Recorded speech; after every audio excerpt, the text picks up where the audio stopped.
welcome to the spring edition of Latest Law. In this episode, we're going to cover recent developments in the law of consultation. Since the last issue, there have been a significant number of interesting decisions as the courts continue to intervene in response to legal challenges. Today we will be looking at a council challenging a decision to exclude the option of a tunnel for a new road in Merseyside, a government department disregarding consultation responses about fracking, a Court of Appeal ruling on the controversy surrounding Horton Hospital, and 2 cases about failures to consult on services for special educational needs and disability. Let's start with an important transport case. It is probably the first judicial review of a decision made by Highways England, and it's about a proposed new road to service a new deep water container port in Liverpool. It means going through the Rimrose Valley, and the local council in Sefton wanted an option of a tunnel, even though this was far more expensive. When Highways England refused to consider it, the case turned on whether they had fairly consulted the council and local communities. The guidance document promised much involvement. In May, Institute Associates met in Liverpool and considered this case. Rion Jones regards this judgment as a model of its kind and one of the most readable.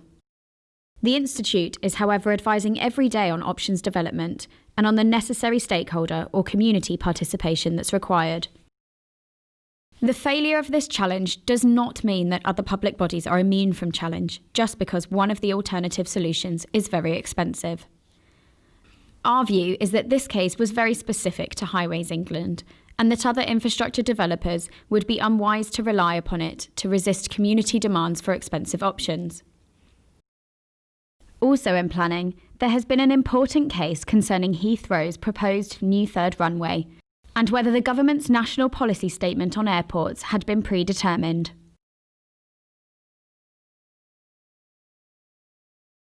We are all aware of the controversy surrounding shale gas extraction, or fracking, and many people would have noted that the government lost a high-profile judicial review on the subject in March. Except it was not really about fracking. It was about a government minister consulting about the latest revision to the National Planning Policy Framework, a new version that included government policy to allow fracking in England. We interviewed David Wolfe QC to find out more about the case. Claire Stevenson, she's a campaigner working with a campaign group called Talk Fracking. The clue's in the name, they're concerned with fracking. And so they put in a consultation response. And in their consultation response, they explained that the Secretary of State for Housing, Communities and Local Government shouldn't introduce this policy into the planning system, partly because they're opposed to fracking, but more particularly they said the science on fracking has changed. So when you're going to thinking about introducing this, you need to look at the up-to-date science. However, when the civil servants came to present all the consultation responses to the minister, they didn't include the Talk Fracking materials because, and this was what they said to the court, they said, we are not consulting on whether this is a new idea or an old idea, all we're doing is reading across from another part of government. Problem was that meant the Secretary of State didn't look at Talk Fracking's response, even though Talk Fracking had thought they were responding to a proper consultation. Case goes to court. Claire Stevenson says that's unlawful. You haven't complied with the basic rules on consultations. You haven't conscientiously taken into account Talk Fracking's response. And the judge agreed. The judge basically says, if you go out to consultation and you invite responses to a particular set of questions, and people reasonably understand them to be up for grabs, and they put in responses, you have to look at their responses. You can't turn around afterwards and say, we weren't really asking you about that, we never really meant it. Much of this case depended on how one should interpret the words and the questions in a consultation.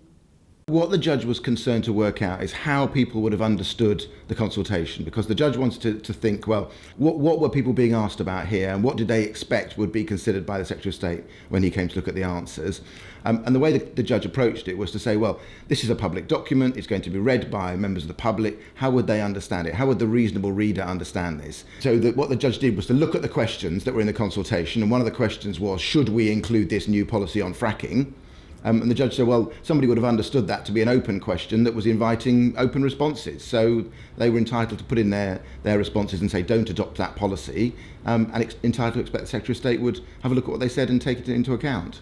The implications of this for people who are running consultations is that they need to think carefully about what they write in their consultation documents and how they frame them, because in the end, if there's a legal challenge, the court will look at that and read it as a reasonable reader. So you can't write a consultation document and say, well, we didn't mean that, in effect. It doesn't matter what you meant. If you wrote something that the reasonable reader would understand in a particular way, that's how the court will interpret it. So the particular issue here is if you say, we are asking about X, Y, and Z, and people respond about X, Y, and Z, you have to read their responses about X, Y, and Z. You can't turn around after and say, well, we actually only want to know about X and Y, and we weren't really interested in Z. This case is one of the best examples we have seen of the need for consultors to think through the scope of their consultation. Here, the ministry had no intention of considering any points of the substance relating to fracking policy. It is a shame that this is not what it told the public in its consultation document. The question was straightforward. It is why the Institute Quality Assurance process requires our associates to look very carefully at the wording of questions. Consultees are very dependent upon what public bodies tell them in a consultation. When the NHS in Oxfordshire proposed significant changes to the Horton Hospital in Banbury, Cherwell District Council took it to court, arguing that the full picture had not been available to local people. We met with Samantha Broadfoot QC, who was the leading lawyer for the appeal. It sometimes says that the British public have one religion, and that's the NHS. And people feel very strongly about their local hospital and the services that they can access. Back in January 2017, the Oxfordshire CCG launched a formal consultation about a big transformation programme, which is basically when they're deciding to restructure the services, the NHS services that they provide and where they provide them. And it involved proposals to close beds, to close the obstetrics unit at Horton General Hospital, and basically to downgrade the hospital. That's how it was seen by the general public. And I acted for a local campaign group. That campaign group was Keep the Horton General. We spoke with Roseanne Edwards, health writer for the Banbury Guardian, who works closely with the campaign group. Keep the Horton General has been going for about 30 years, keeping a watch out for any developments that might threaten Horton Hospital acute services. For reasons that we didn't think were terribly convincing, the consultation was split into two phases. Instead of doing it in one, they split it into two. They split it having already closed some of the services. The hospital trust had closed the beds. They had closed obstetrics and reduced our maternity unit from a consultant-led unit to a midwife unit with one midwife. In our view, it was unlawful for the clinical commissioning group to consult on something that had already happened. The key question underpinning the challenge was it fair? Was it fair to split the consultation in this way? And the concern was that when you do that, you can't make meaningful representations because lots of services are interdependent. The second phase of the consultation was going to be on all of the things that were the consequences of the first phase. The bed tests were introduced by Simon Stevens, who's Chief Executive of NHS England, but that came in the middle of the consultation. The bed test is all about ensuring that beds are not removed from hospitals without alternatives being in place. It is clearly important for many NHS reconfigurations, and although the judges are clear that it's for NHS England to decide if the test is met, note these words.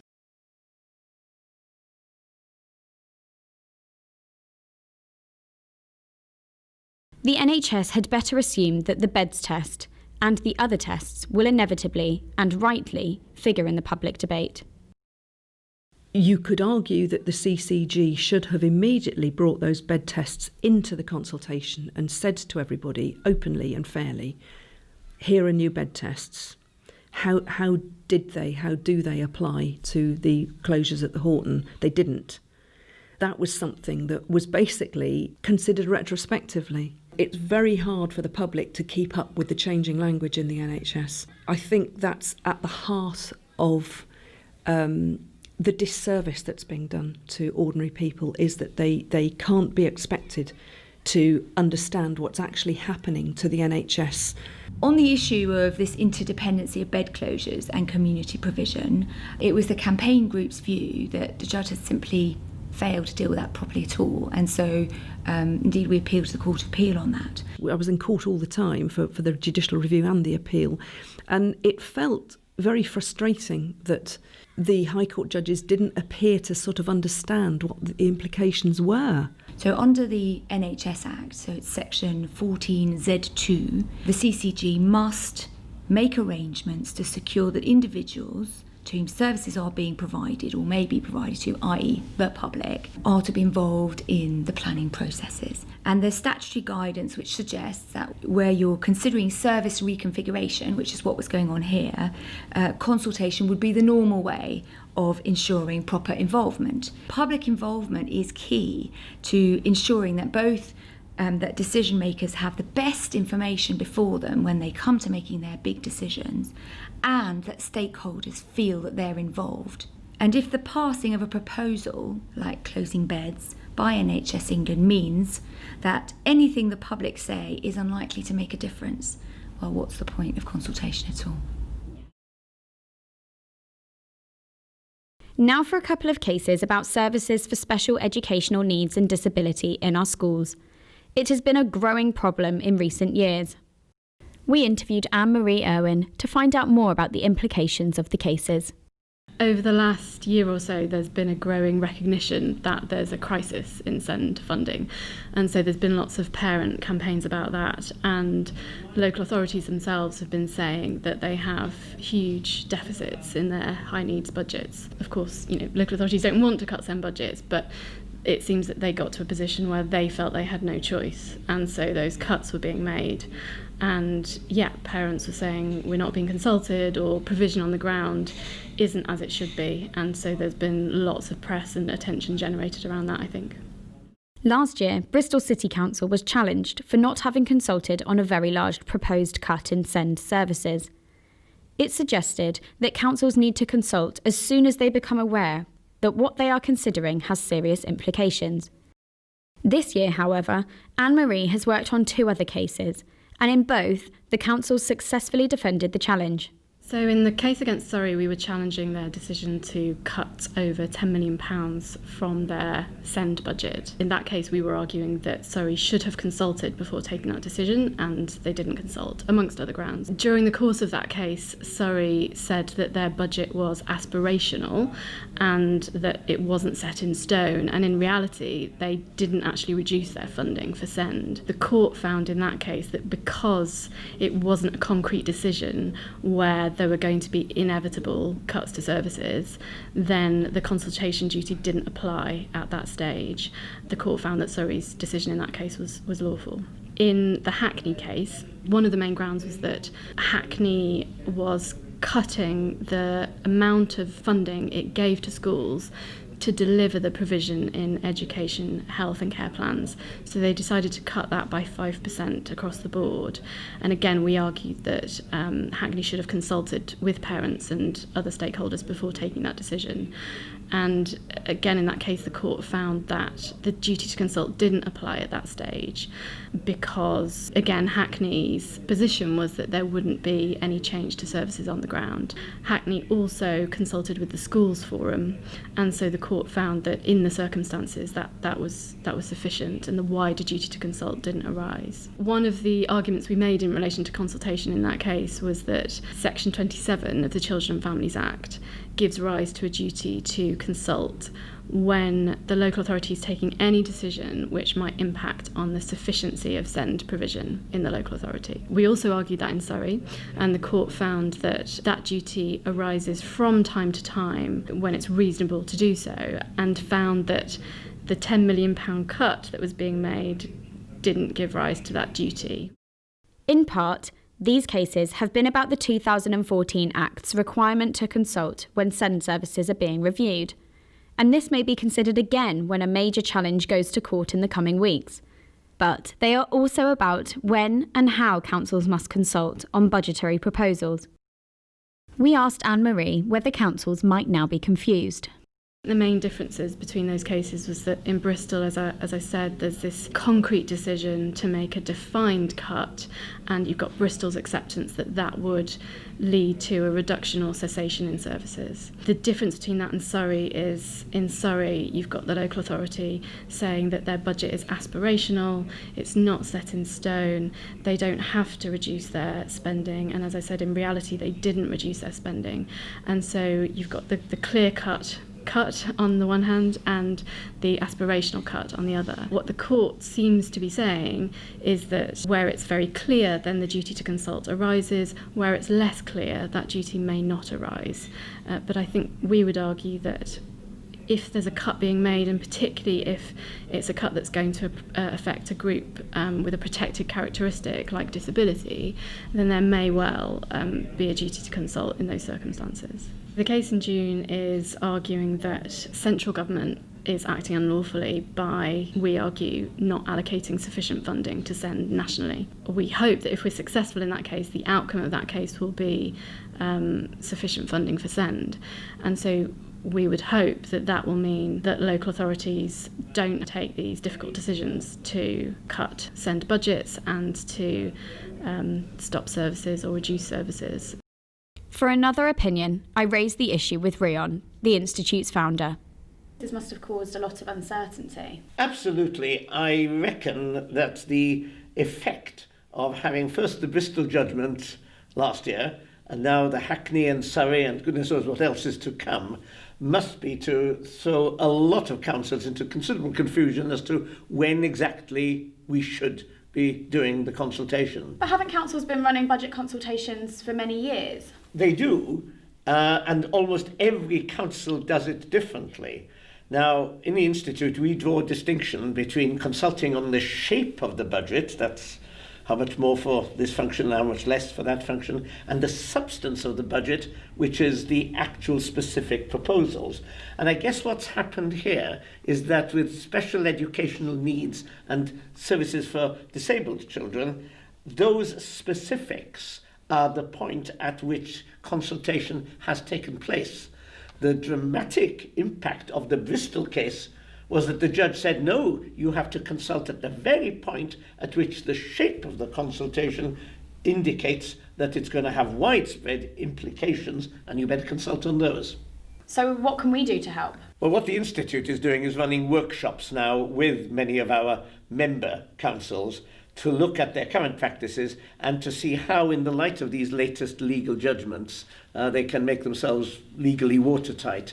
Campaigners will threaten legal challenge anyway, and it's a question of our councils being robust enough to know that their processes will withstand any challenge that comes. Of the other cases that we've talked about today, what are the main points that we can take away from? I think the fracking case is really interesting because if ever we needed a great example of why you have to define the scope of your consultation really well, this is it. I mean, there was no agreement between the Ministry for Communities and Local Government and the Department for Climate Change, or whatever it's called. They really were at odds as to what they were trying to achieve. The one was trying to achieve a consolidation of a document, and the other one was passionately trying to avoid any opening up of a contentious policy issue. I really like the reasonable reader test as well, because that's something we can practically use with our clients when they show us the planned consultation papers for when we're doing quality assurance, for example. Now, the other takeaway point, of course, is on options development, because Sefton Tunnel really displays marvellously how people get very excited if they feel that the option they want hasn't even been calculated, hasn't even been designed, hasn't even been put on the table. And you don't have to be building roads. You can be reconfiguring your hospitals or your libraries. Whenever there are options that people want to see, it's very important not to exclude them too early. And I think the Sefton case, which I think people should study, it's a great judgment. That one is very, very important. And what else is happening? Well, Becky, I understand you're going to the High Court yourself early in June, when is it West Mercia police and crime commissioners are going to be defending a legal challenge on the consultation to change the arrangements there. We also have the Court of Appeal hearing on the Dorset NHS case, which many of us thought had been finally resolved last year. Up in Northern Ireland, there are some interesting cases. There's going to be an appeal against the gold mine case, which we talked about in the latest law. There's also been a recent judgment affecting the Boundary Commission. There is no shortage of cases that's going to keep us very, very busy, which is why, of course, we have to look again at the way we're doing the training. What sort of changes do you have in mind? Well, we've been running the Law of Consultation course now since 2012. We've had to change it continually as new cases have come in mind. We now have so many decisions, so many judicial interventions. There is so much stuff. People come to the end of the course and say, my goodness me, we hardly had time to absorb all of this. Can't we do it over 2 days? So we're going to offer a 2-day masterclass, and it'll do two things. It'll enable us to cover more of the detail of the law of consultation. It'll also give people an opportunity to debate it and to consider it in small groups and to come up with all the nuances and the implications that might affect different kinds of public bodies. So who is this course ideally for? If you look through the agenda, you'll find that it's structured so that senior legal advisors, chief executives, divisional directors and so forth would find it a comfortable environment to get their heads around this. So this concludes the spring edition of Latest Law. Many of the cases we've looked at today are discussed in further detail in our public and in-house training packages. We also offer training online. With the consultations that are going to be running over the summer, we look forward to analysing those that end up in court and providing you with the next edition of Latest Law.